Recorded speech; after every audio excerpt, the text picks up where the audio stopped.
This is a Ryobi P501G 5.5 inch circular saw.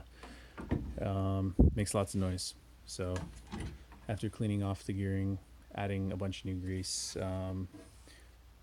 here's the sound with nothing attached.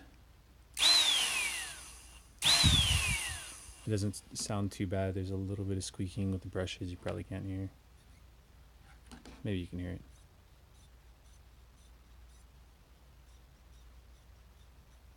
Yeah, I don't know. Anyway, doesn't sound too bad. There's no blade attached, but with a bunch of new grease on there, like I said before, and this back on there, you'll hear a whole bunch of noise. Oh, fuck. God damn it.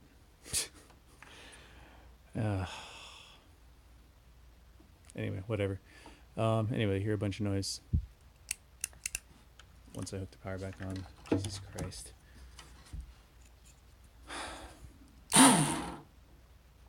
Anyway, that's about it. There's a bunch of slack in the gearing. I'm guessing they are soft or something. I don't know. They wear out pretty quick. It sounded fine when I got it. Not much anymore. If these didn't wear out, then I don't know. Probably would have been the brushes.